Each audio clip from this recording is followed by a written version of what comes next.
합니다.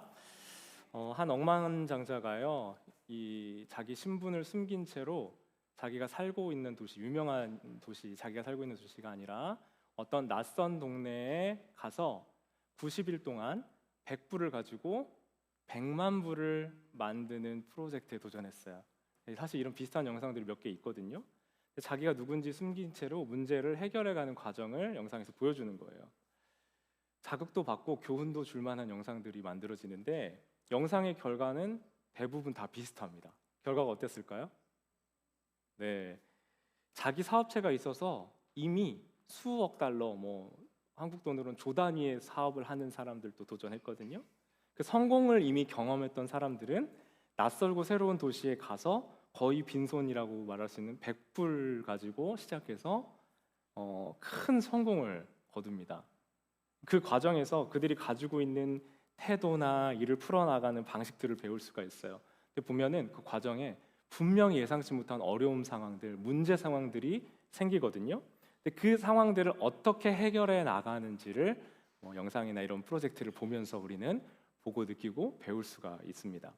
근데 제가 몇 가지 영상을 봐봤는데 배울 수 있는 통일된 교훈 한 가지가 있었어요. 그게 뭐였냐면 성공했던 그들은 보면 핑계와 변명거리를 찾는 대신에 문제를 극복할 방법을 찾는다는 거였어요. 핑계와 변명 대신 방법을 찾는다. 이게 그 모든 그 영상에 등장하는 주인공들이 비슷한 내용이었거든요. 넓은 시야를 갖고 있기 때문에 그 문제를 해결해 갈 수 있는 방법을 알았고, 자기 한계에 갇혀 있지 않고 자기가 알지 못하는 상황에도 용감하게 뛰어드는 사람들이었던 거예요. 긍정적인 마인드, 소망의 마인드를 가지고 이 문제를 헤쳐나갑니다. 심지어 어떠냐면요, 자기 전문 분야 아닌 일에 도전해 가는 거예요. 대부분 어떤 성공을 했던 사람들이냐면 부동산으로 큰 돈 벌었던 사람들, 금융으로 큰 돈 벌었던 사람들을 제가 봤는데요.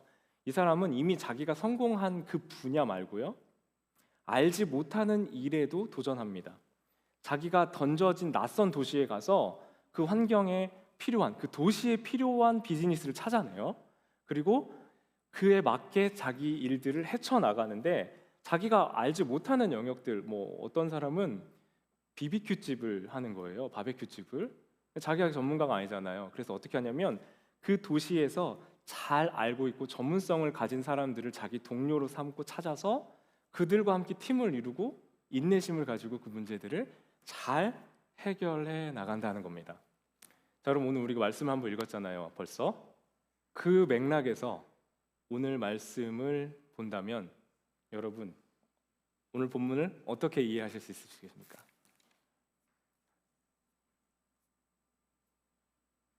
네, 묻지 말고 제가 말해요. 네. 오늘 본문을 보면요, 예수님이 사람들이 몰려드니까 사람들을 피해서 한적한 곳에 가셨는데, 이 가버나움이라고 하는 작은 동네에 또 사람들이 몰려들었어요. 한 알지 못하는 어떤 집에 예수님이 가 계셨는데 그들에게 사람들이 몰려오니까 이제는 예수님이 피하실 수가 없었던 거예요. 그리고 그들에게 복음, 곧 하나님 나라에 대해서 알려주십니다. 사람들이 너무 몰려오니까 예수님에게 올 수조차 없었던 거예요. 사람들이 그렇게 꽉 차게 발 디딜 틈 없이 한 집안에 사람들이 몰려들었고 그 주변 가옥을 둘러싸고 있을 정도였습니다. 자, 그러자 4명의 친구들을 이 한 중풍병자를 들쳐매고 2층 옥상으로 올라갑니다. 2층에 이 시대에는 주로 단층이 많았고요. 이제 이때부터는 2층 구조들이 점점 생겨나기 시작했는데 1층 단층에 옆에는 사다리나 계단이 있어서 지붕에 올라갈 수 있었어요. 지붕에서는 곡식을 말리거나 옷을 말리는 용도로 주로 썼거든요. 근데 그렇게 올라갈 수 있는 곳이 있으니 사람들이 막 붐비고 안에는 들어올 수도 없으니 사다리든 계단을 이용해서 2층 옥상으로 올라갔던 거예요. 그 다음 뭐 합니까? 지붕에 구멍을 냈어요. 여러분 이거 그냥 문자로 보면은 지붕에 구멍을 내서 달아내렸다. 그랬구나. 하지만 여러분 우리 이 장소에서 한번 생각해 보실게요. 지금 우리 모여가지고 예수님이 그들에게 말씀을 막 전하고 계셨어요. 사람들 둘러싸여가지고 하나님 나라 강론하고 사람들 주목해서 예수님 보고 막 집중하고 있는데 하면서 천장 뜯어지는 소리가 나는 거예요. 우후, 다 놀랐겠죠. 그 상황에서 맨손으로 했겠습니까? 뭐든 도구를 가지고 그걸 때려 부수기 시작할 때 먼지가 일고 소리가 나고 사람들 놀라고 흙 떨어지고, 이 당시의 가옥은요, 이 들보 위에다가 진흙하고 여러 가지 그 점토들을 나뭇가지를 해가지고 엉겨가지고 만들었거든요. 그게 말라서 굳어진 곳이니까 어떻게 됐겠어요? 완전 먼지가 풀풀 나는 상황에 다 거기만 쳐다보고 있었던 거예요. 자, 그러자 뭐가 내려와요? 들것에 한 사람이 이렇게 매달려서 졸졸졸졸 내려오고 있는 거예요. 여러분, 이 장면을 상상해 보면요, 너무 파격적인 장면이에요. 그러니까 뭔가 지붕에 문이 있어가지고 거기 이렇게 열어가지고 내려온 게 아니라요, 이 모든 사람들의 그 시선을 주목시킬 만한 소리와 먼지와 이 상황들을 만들어내면서 그 5명이 뭔가 사람들의 눈총받을 일을 지금 하고 있었던 겁니다. 어쩌면요, 제정신 아닌 사람들이 저 사람 왜 저래 하는 시선으로 그들을 바라보고 있었을 수도 있습니다.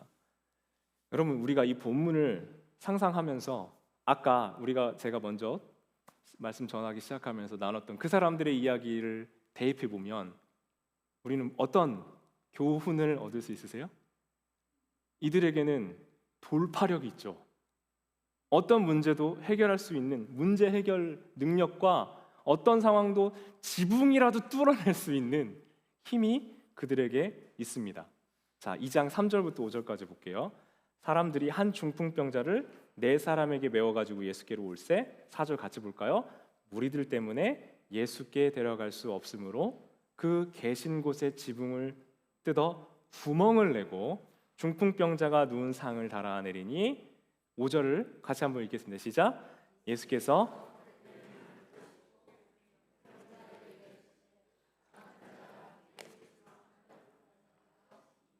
자, 여러분, 예수님께서 보신 믿음이 무엇일까요?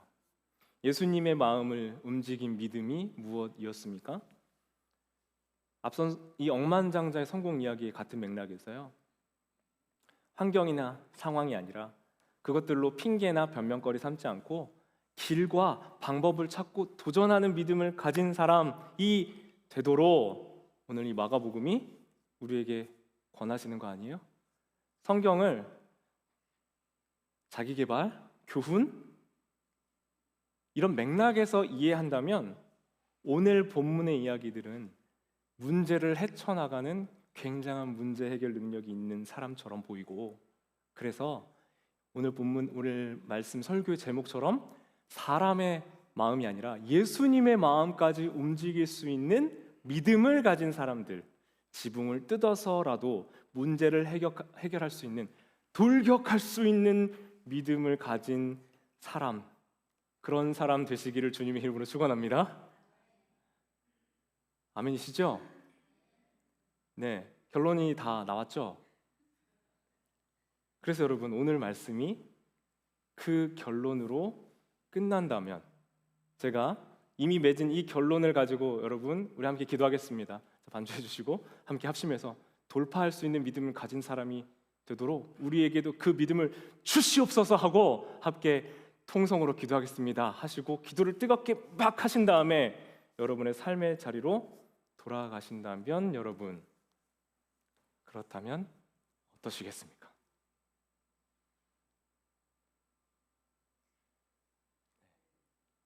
그래서 좋으시겠어요? 여러분, 이 자극을 받을 수 있어요. 제가 봤던 영상처럼요, 맞아, 나도 저렇게 해야지 하는 자극을 받을 수 있습니다. 인내하고 도전하고 게으르지 않고 위험을 감수하는 그 도전하라는 이 말이 가득한 이 세상을 살고 있기 때문에 우리는 이 본문을 읽을 때 이렇게 방금 제가 드린 이 메시지처럼 이 본문을 읽어내기가 너무 쉽단 말이에요. 우리도 믿음이 있어야 되고 그들과 같은 믿음을 내게 허락해 주셔야 되고 핑계 대신 방법을 찾는다는 이 말이 자극도 되고 도전도 되는 그런 마음을 우리에게 준단 말이에요. 그러나 우리를 진정으로 위로하고 소망을 주고 정말 우리 삶에 돌아가서 이 말씀이 우리 마음에 남아서 나의 삶을 변화시키고 나를 인도해 주시는 예수님을 경험하실 수 있겠어요? 뭔가 실패하면 또 내겐 그런 믿음이 없어서, 나는 그들과 같은 돌파력이 없어서 라고 생각하지 않으시겠습니까? 제가 오늘 본문을 보면서 가장 많이 씨름하고 낑낑거렸던 부분이 뭐냐면요, 오늘 본문을 그냥 쭉 읽어보면 5절의 말씀이 예수께서 그들의 믿음, 대단한 믿음, 놀라운 믿음을 보시고 예수님이 기적을 베푸시고 그를 낫게 하셨잖아요. 그런 1차원적으로 본문의 내용을 쭉 읽어가면 그냥 그 4명과 한 중풍병자의 5명의 믿음이 대단해서, 그들이 가진 힘과 능력이 대단해서 우리가 마치 자주 볼 수 있는 자기계발서에 나와 있는 이야기들과 같아서 우리에게도 그런 믿음이 똑같이 필요하다라고 읽히거든요. 근데 아무리 봐도 그렇지 않은 거예요. 본문을 이렇게 읽어버리면 예수님께서 우리에게 주시고자 하는 복음에 관한 그 어떤 이야기도 이 본문에서 찾을 수가 없는 거예요. 왜요?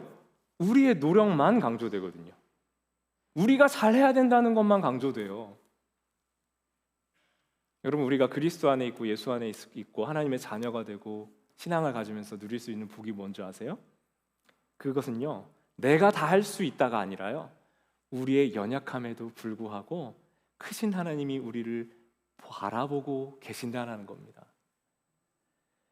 우리가 자녀가 되었기 때문에 문제가 아니라 우리는 문제에 주목하지 않고 문제보다 크신 하나님을 주목하는 법을 배워간다는 거예요. 제가 아이들과 차를 타고 가다가 갑자기 타임머신에 대한 질문이 나왔어요. 아이들 이제 상상을 하기 좋잖아요. 뒤에 이제 온유 진유가 있었는데 제가 라이드 하다가 진유가 타임머신이 뭐냐고 물어보는 거예요. 그래서 타임머신에 대해 설명을 해줬는데, 혹시 타임머신 있으면 돌아가고 싶은 때가 있어? 라고 애들에게 물어봤는데 1학년인 진유는 자기는 2살 때로 돌아가고 싶대요. 학교도 안 가고 엄마랑 집에서 뒹굴뒹굴 꽁냥꽁냥 거리던 그 2살 시절이 너무 행복했다는 거예요. 좀 놀랍긴 했는데, 네, 뭐 그럴 수도 있겠다. 네. 근데 4학년 딸인 제 딸마저 이렇게 얘기합니다. 자기는 2학년 때로 돌아가고 싶다. 그 이유가 뭐냐 물어봤더니 일단 학교 숙제가 적었고 재밌었고, 여러분 잘 들어보세요. 결정적으로 덜 피곤했다. 뭐가 그렇게 피곤하냐 싶은 마음에 이 꼰대 마인드가 발령되니까 이제, 야, 니들이 뭐가 힘들어? 이렇게 결정적으로 좋은 이 상황과 환경 속에서 부모님이 다 해주는데 지금이 좋을 때야! 라고 하고 싶은 말이 여기까지 튀어나왔는데, 제가 또 그래도 잘 참잖아요. 그 마음을 이렇게 싹 집어넣고 아, 그랬구나로 대답해 주었습니다. 여러분, 조금만 생각해 봤더니요, 제가 아, 그랬어 하고 운전하고 가는 한 3분 정도의 시간 동안 조금 더 생각을 해봤는데 무슨 생각이 들었냐면, 우리 아이들뿐만 아니라 제가 많이 고민하고 생각하고 있는 게, 아무리 삶이 편해 보이는 사람도 다 인생에 고뇌가 있고 문제가 있고 어려움이 있구나라는 걸 우리 성도님들 위해서 기도하고 생각할 때마다 항상 느끼거든요. 근데 이 2개가 만나고 나니까 아이들조차도 아무 걱정 없어 보여야 될 것 같은 아이들에게도 인생의 문제와 고민과 어려움이라는 게 있다라는 걸 생각해 본 겁니다. 그럼 정말 그렇지 않아요? 인생의 여정이라는 것이, 문제라는 것이, 고통이라는 것이, 숙제라는 것이 끝이 없어요. 고등학교 졸업하면 착각하는 게 뭐예요? 더 이상 내 인생에는 시험이 없다 이지만 당장 뭐 봐야 돼요? 운전면허 시험 봐야 돼요. 네. 여러분, 우리 인생에 아무리 편안해 보이고 별 문제 없어 보인다 하더라도 삶의 무게, 인생의 문제라는 건 우리 모두에게 다 있기 마련입니다. 내 한 몸을 건사할 때쯤 되면 그때는 우리가 가정을 이루죠. 그리고 자녀들을 키우면서 이제 애들만 키워서 보내면 이제 인생의 어려움과 문제들은 해결될 거야 같으면 어떻게 돼요? 이제 출가시켜서 알아서 잘 살아 하고 끝나는 게 아니라 요즘은 도로 다시 들어옵니다. 그래서 요즘 웃자고 하는 말로 딸은 도둑년이고 아들은 강도고 손자들은 떼강도라고 한다고 합니다. 어린 시절이 애들을 키우고 나면, 내 어린 시절 끝내고 나면, 은퇴하고 나면, 내가 어느 정도 경제적인 성공을 이루고 나면, 자녀들을 장성하게 하고 나면, 결혼시키고 나면 끝날 것 같은 문제들은 우리가 숨을 거두고 하나님 앞에 설 때까지 해결되는 것이 아니라 점점 더 큰 문제들로 커간다는 거예요. 그래서 그 무거운 짐을 좀 내려놓을 때가 됐다 싶으면 그때가 언제예요? 이제 마지막 숨을 내쉬고 주님 앞에 가야 될 때가 된다는 겁니다. 그러니까 인생의 숙제라는 평생 숙제잖아요.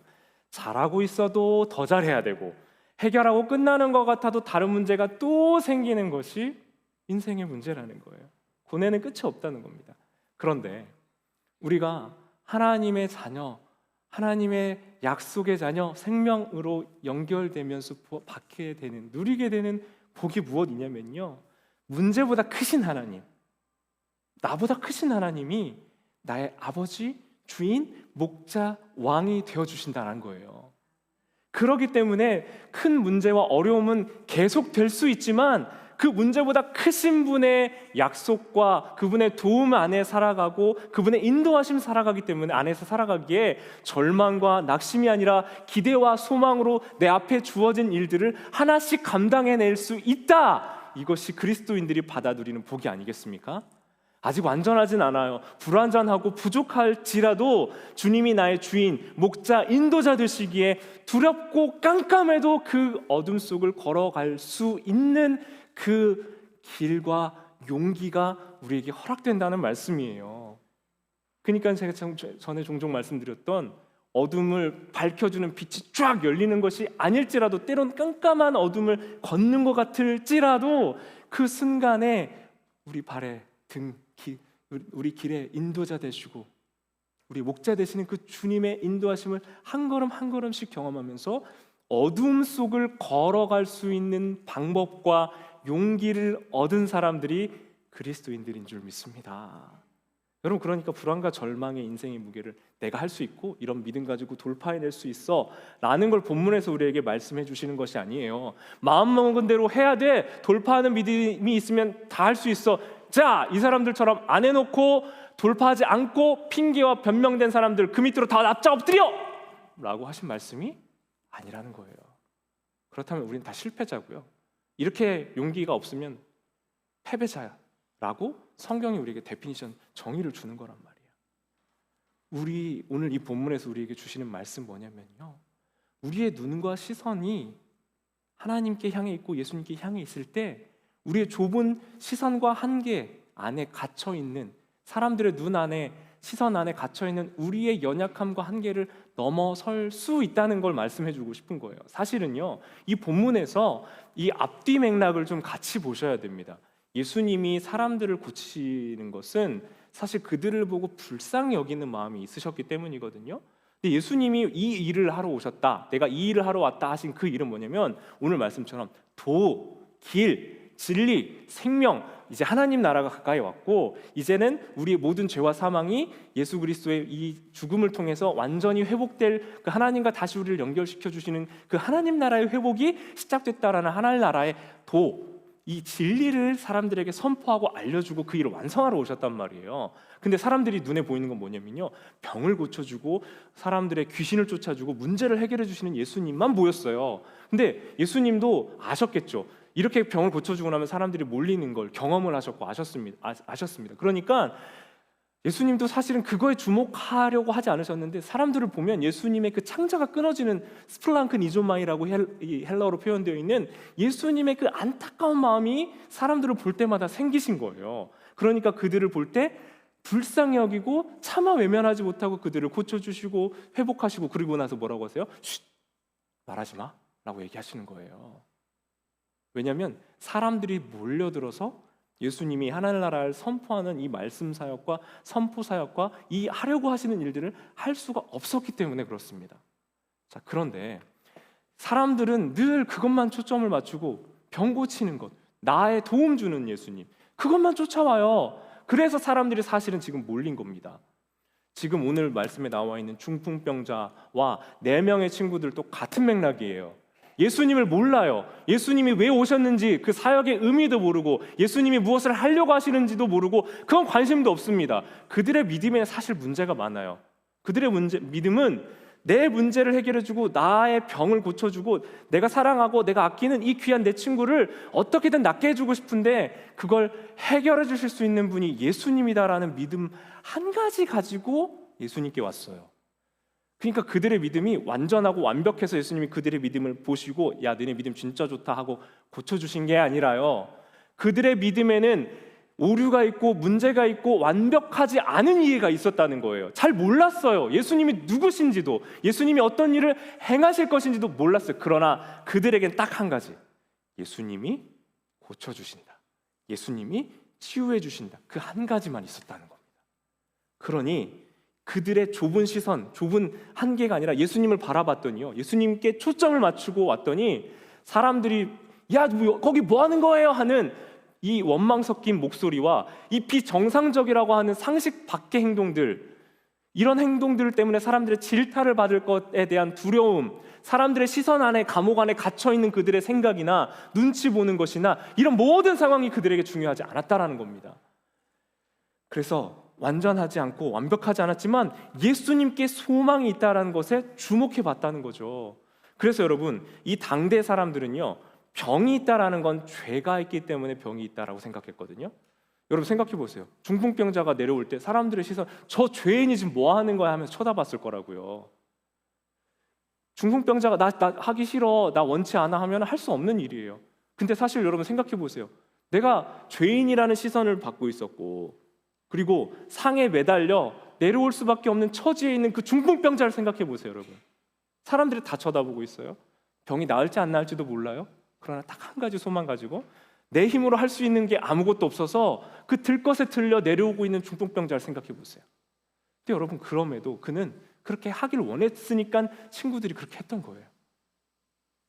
그들의 믿음이 완벽하고 완전하진 않았지만 좁은 나의 시선과 세계 안에 갇혀져 있지 않고 오직 예수님께 생명이 있고 소망이 있다는 걸 믿고, 그 믿음 때문에 하늘나라가 오는 하나님 나라의 선포 잘 몰랐고 예수님의 의지와 뜻 몰랐지만 그럼에도 불구하고 예수님께 그렇게 나아왔다는 거예요. 사랑하는 여러분, 그래서 그들에게 올바른 믿음이 없고 올바른 이해가 없고 예수님이 누구신지 어떤 분이신지 정확하게 모르는 것이 중요하지 않았어요. 그저 그 병이 나아져야 된다라는 믿음 가지고 예수님께 주목했던 그것을 예수님이 보시고 그들을 보고 믿음이 있다라고 칭해 주신 겁니다. 자, 중요한 포인트입니다, 여러분. 그들의 믿음이 대단해서 그들의 믿음을 보신 게 아니라 그들에게는 아주 잘못된 것 같기도 하고 부족한 것 같기도 한 아주 조그마한 믿음, 그 믿음이 그들 안에 있는 것을 예수님이 보셨다는 거예요. 그리고 그것을 보시고 뭐라고 하세요? 작은 자야, 네 죄가 사해졌다라고 말씀하시는 거예요. 그 믿음을 보시고 작은 자야, 내 죄 사함을 받았다라고 말씀하신다는 겁니다. 여러분, 사랑하는 우리 신시내티 한인장로교회 우리 성도님들이 주목해야 될 부분이 이거예요. 회개하고 그들이 예수님께 온 것도 아니에요. 뭘 잘한 것도 아닙니다. 그냥 예수님이 필요했고 예수님이 그들의 소망이 되시는 것 말고는 할 수 있는 게 없었을 뿐이었어요. 다른 사람들의 원망도, 사람들의 핀잔도, 시선도 장애물이 되지 않았습니다. 근데 사실 우리에게는 장애물과 이 핑계와 변명거리가 사실 너무 많잖아요. 바디메오라는 사람이 이제 곧 나오거든요. 그 바디메오가 나왔을 때 맹인이 다윗의 자손 예수여, 우리 그 지금 성경통독반에서 어떤 이 성우가 연기를 하는데 너무 무섭게 다윗의 자손 예수여, 나를 불쌍하게 하소서 하면서 구함구함을 질러가지고 너무 깜짝 놀랐는데, 근데 제가 보면서 근데 이 사람은, 이 성우분이 하시는 이 바디메오의 목소리가 정말 저는 와닿았어요. 토요일 아침에 새벽 예배 보면서 들은 이 목소리가, 맞아, 이 사람은 정말 사람들이 야, 이 거지야, 조용히 하라고 하는 핀잔을 뚫고 나오는 목소리였거든요. 정말 그렇게 절박하게 예수님을 부르짖어 찾았다는 거예요. 혈루병 여인도 뒷부분에 이제 나오거든요. 그 여인도 그 죄인 취급받던 사람이에요. 근데 그 사람들을 해치고 가서 예수님의 옷자락을 잡아서 나았어요. 그 믿음, 자, 우리가 오해하는 건요, 그런 외치는 믿음, 뭐라도 하는 믿음을 우리는 그 사람들을 보고 주목하고 강조하거든요. 그게 아니에요. 그들을 보신 예수님이 그들 안에 있는 왜곡이 되었든 연약하든 작았든 뭐든 그 작은 믿음이라도 보셨다라는 것에 우리는 주목해야 된다라는 겁니다. 그게 성경을 우리가 복음 안에서 제대로 이해하고 읽어가는 거예요. 그러니까 그들이 가진 한계, 문제, 약함, 연약함, 부족함이 있었지만 그 부족함에도 불구하고 예수님이 그들을 보셨어요. 그것을 봐주시고 그들의 연약하고 한계뿐인 믿음을 보아주시는 분이 우리 사랑하는 예수님이신 줄 믿습니다. 다시 2장 5절 보세요. 2장 5절 다시 한번 읽겠습니다. 시작. 예수께서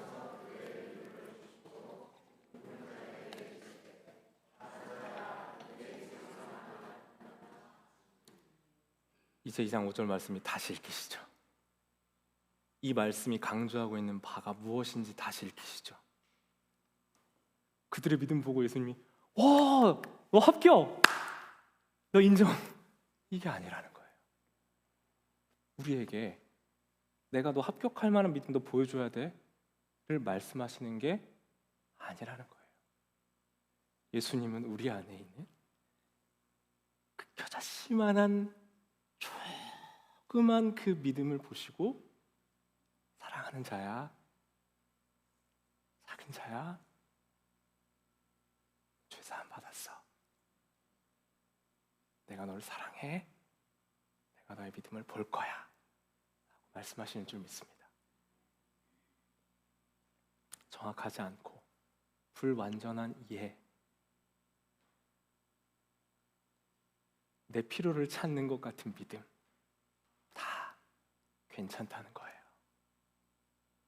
예수님께 소망을 둘 수밖에 없는 내 상황 속에서 이해와 지식이 부족하고 불완전할지라도 예수님이 우리를 보아주셨다는 거예요. 사랑하는 성도 여러분, 우리가 부족해도 믿음이 불완전해도 믿음이 지붕 뚫고 먼지 일으키는 헛발질하는 것 같을지라도 그런 우리를 예수님이 바라봐 주십니다.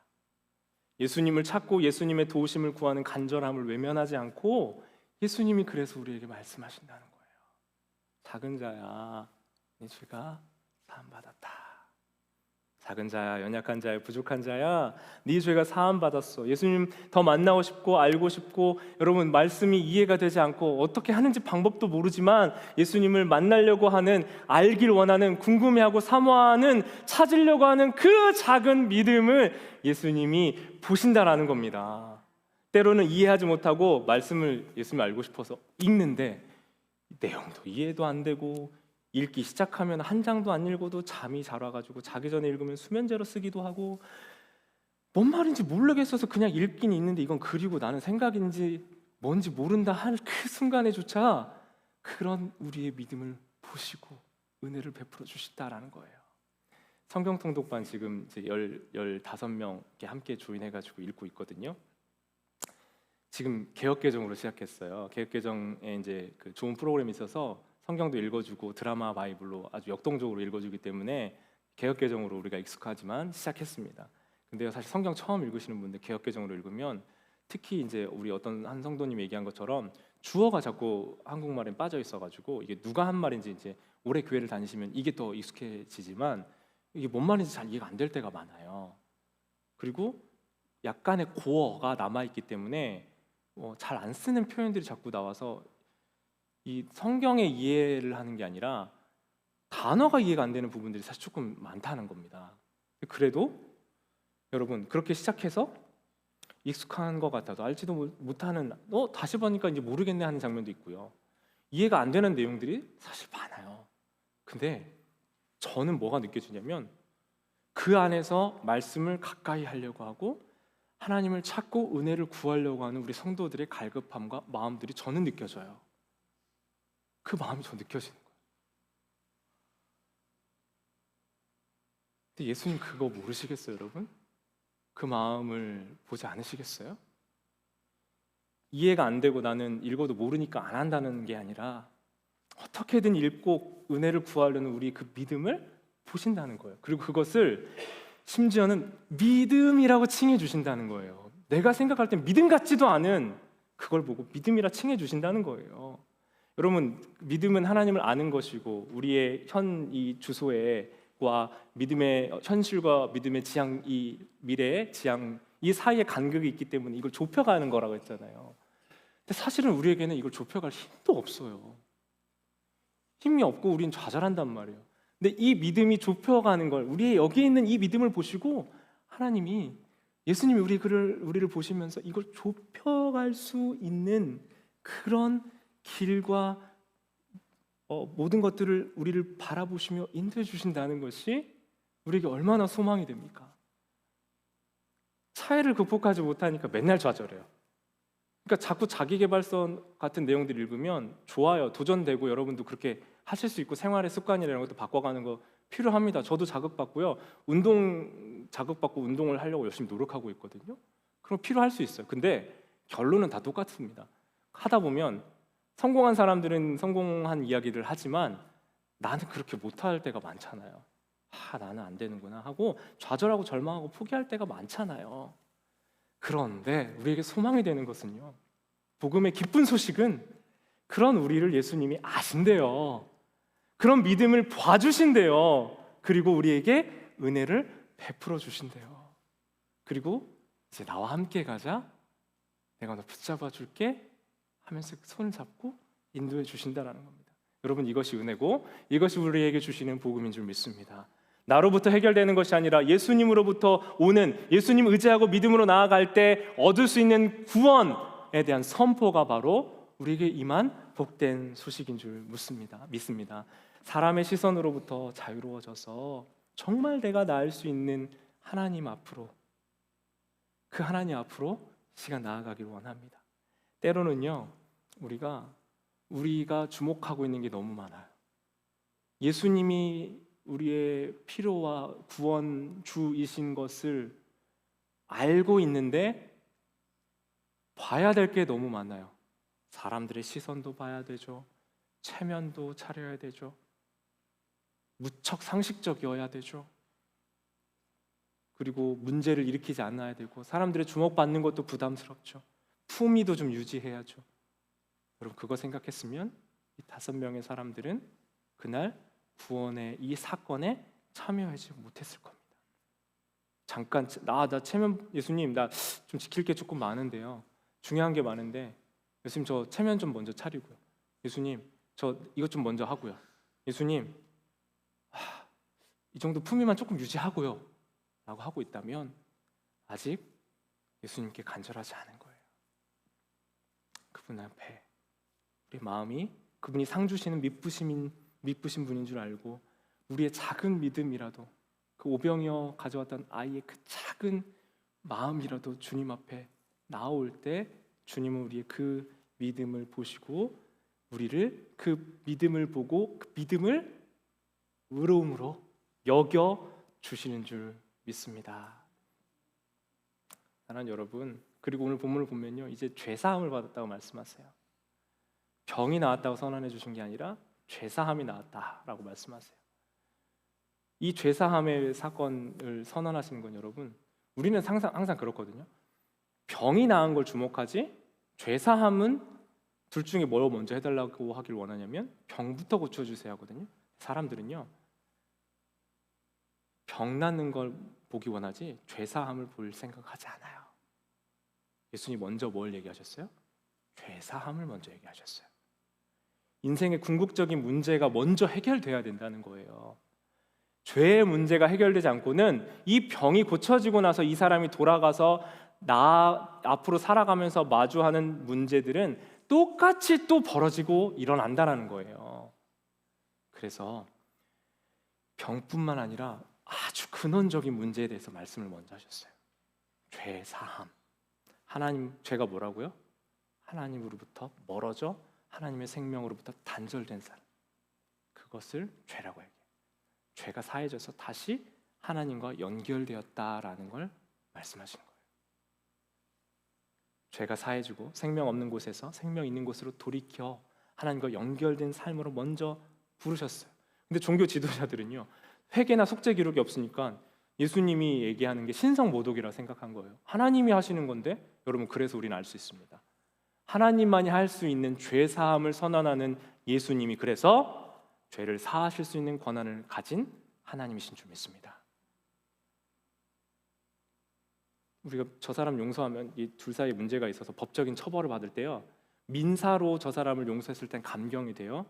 근데 사법으로 봤을 때는 이 사람이 그냥 절대적인 죄, 누가 누굴 찔렀는데 이 사람이 선처를 구해요. 이 사람이 뭘 보고 선처를 구하면 민법상으로서 이 사람을 공격한 것에 대해서는 감형이 되겠지만, 사법적으로는 받아야 될 처벌에 감형이 있을 수도 있겠지만 사법적인 처벌은 받아야 된다는 말이에요. 이걸 보고 나에게 감정적으로 누가 이렇게 부딪혔을 때 내가 그 사람을 예수님의 마음으로 용서해 줄 수 있지만 그 사람의 궁극적인 죄를 내가 사해 줄 수는 없는 거잖아요. 같은 맥락이거든요.